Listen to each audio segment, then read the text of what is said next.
CF Moto 450MT High Fender version. Silipin natin ngayong araw. Tara!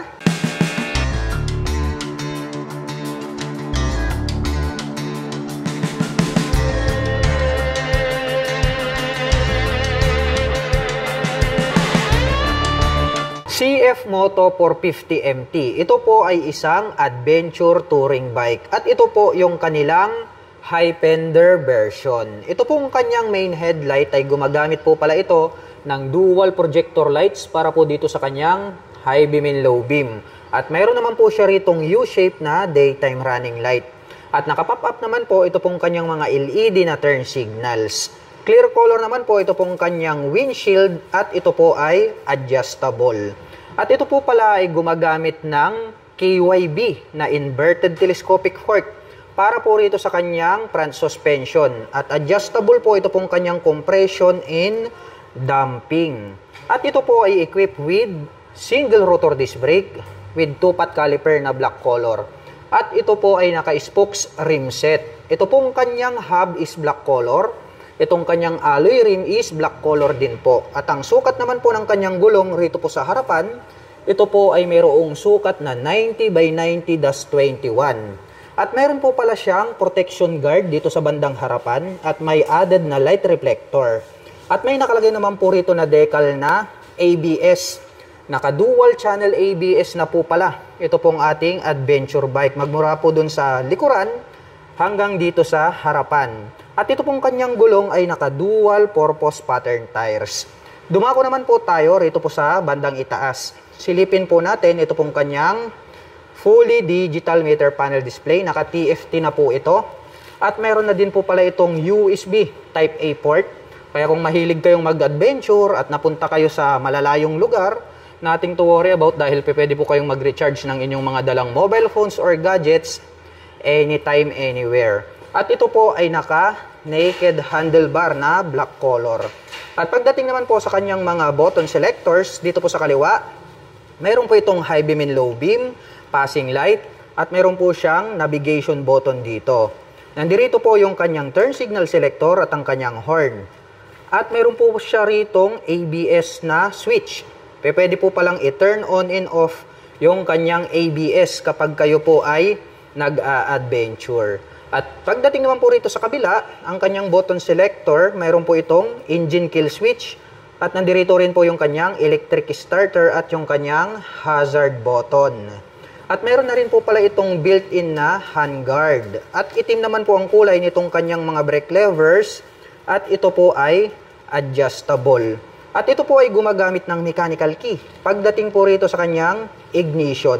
Mapunta naman po tayo rito po sa kanyang side profile. Napakamaskulado nito pong kanyang side profile. At may makikita naman po tayo rito na nakalagay na CF Moto na decal.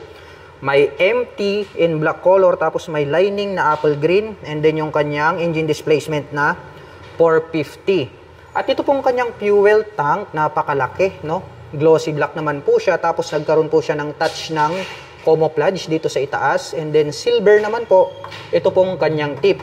At ito po pala ay mayroong fuel tank capacity na 17.5 liters. At ito pong kanyang upuan, malapad din po siya, manipis at pa-U-shape. Combination po pala ng black at gray, tas may lining na green. At yung pagkakatahi, matibay po siya. At malambot din, kaya more comfortable po itong sakyan. At ito pong kanyang integrated na grab bar, gray color po siya.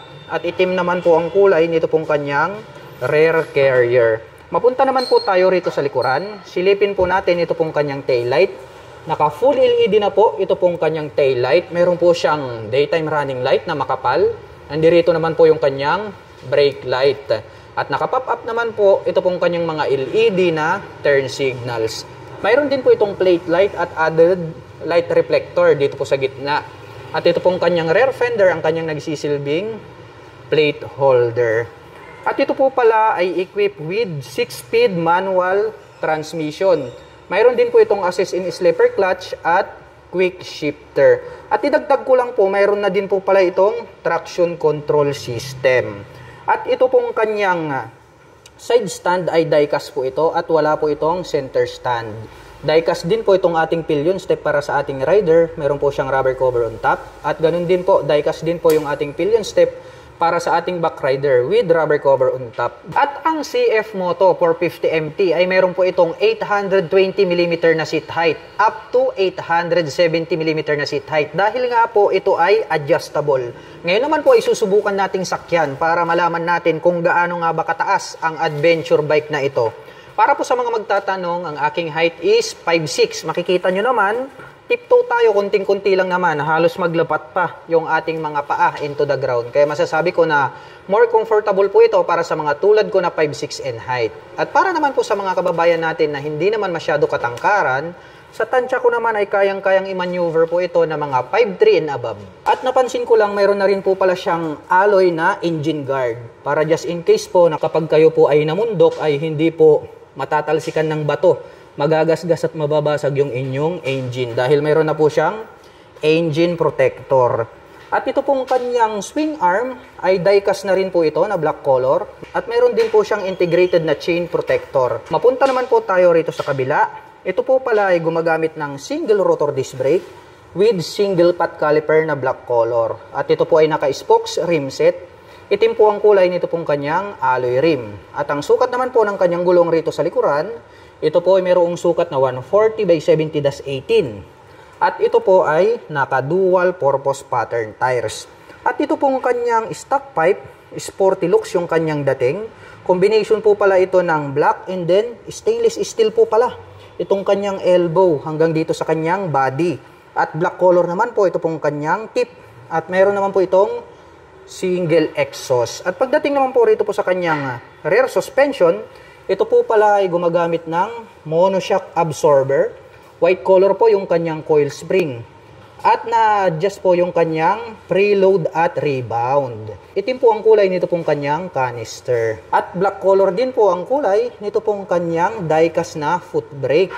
Ito naman pong kanyang engine cover, may naka-intact po rito na CF Moto. At pag-usapan naman po natin ang kanyang engine specifications. Ang CF Moto MT ay meron po itong 449 cubic centimeter engine displacement to be exact.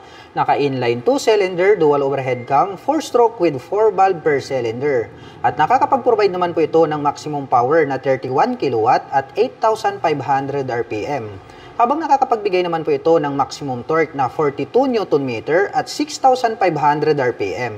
At ang presyo ng CF Moto 450MT ay nagkakahalaga po ito ng 328,900 pesos. At kung gusto mo naman pong kumuha ng hulugan ay kailangan mo pong mag-down payment ng 176,040 pesos. At mayroon naman po itong 6,391 pesos sa loob po yan ng 3 taon.